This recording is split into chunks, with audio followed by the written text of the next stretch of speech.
UPPCS current update में आपका स्वागत है। आज का हमारा विषय है मिर्जापुर में पूर्वांचल का पहला यार्न प्रोसेसिंग प्लांट। हालिया खबरों के अनुसार पूर्वांचल का पहला yarn processing plant Uttar Pradesh के मिर्जापुर जिले में स्थापित किया जाएगा। आइए अब नजर डालते हैं इसके मुख्य बिंदुओं पर। इस संयंत्र का प्रमुख उद्देश्य कालीन उद्योग को स्थानीय स्तर पर संसाधित धागे की निर्बाध उपलब्धता सुनिश्चित करना है, जिससे अन्य राज्यों पर निर्भरता में कमी आएगी। मिर्जापुर भदोही क्षेत्र हस्त निर्मित कालीनों के उत्पादन एवं निर्यात का एक प्रमुख राष्ट्रीय केंद्र है और यह उद्योग क्षेत्रीय अर्थव्यवस्था में महत्वपूर्ण योगदान देता है। यह परियोजना सार्वजनिक निजी भागीदारी मॉडल के अंतर्गत विकसित की जा रही है। राज्य सरकार उत्तर प्रदेश वस्त्र एवं परिधान नीति 2022 जैसी नीतिगत पहलों के माध्यम से वस्त्र और कालीन क्षेत्र को सुदृढ़ करने हेतु सक्रिय प्रयास कर रही है। मिर्जापुर संयंत्र विशेष रूप से पूर्वांचल क्षेत्र के कालीन और ऊन उद्योगों के लिए समर्पित पहला यार्न प्रोसेसिंग प्लांट है। इस योजना से स्थानीय बुनकरों और कालीन निर्माताओं को कच्चे माल की लागत में कमी, गुणवत्ता युक्त धागे की समयबद्ध उपलब्धता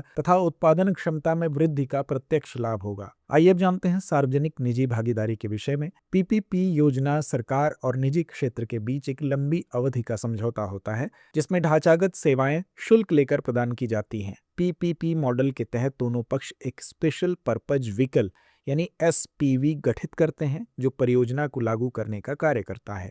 पीपीपी मॉडल से परियोजनाएं समय पर और सही लागत पर पूरी होती हैं, जिससे सरकार की आय में वृद्धि होती है। पीपीपी परियोजनाओं में निजी कंपनियों की कार्यकुशलता सरकारी परियोजनाओं की तुलना में बेहतर होती है।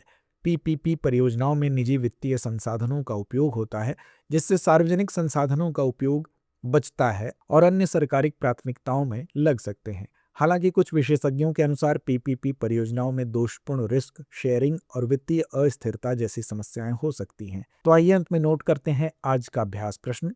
पीपीपी परियोजना का मुख्य उद्देश्य क्या है? विकल्प ए केवल सरकारी फंड से परियोजना चलाना, विकल्प बी सरकारी और निजी क्षेत्र के बीच साझेदारी, विकल्प सी केवल निजी क्षेत्र से परियोजना चलाना या विकल्प डी परियोजना में केवल सरकारी कर्मचारियों का योगदान। तो इस प्रश्न का जवाब कमेंट बॉक्स में देना ना भूलें। धन्यवाद। अब एग्जाम की तैयारी को और बेहतर करने के लिए हमारे चैनल को लाइक, शेयर और सब्सक्राइब करना ना भूलें।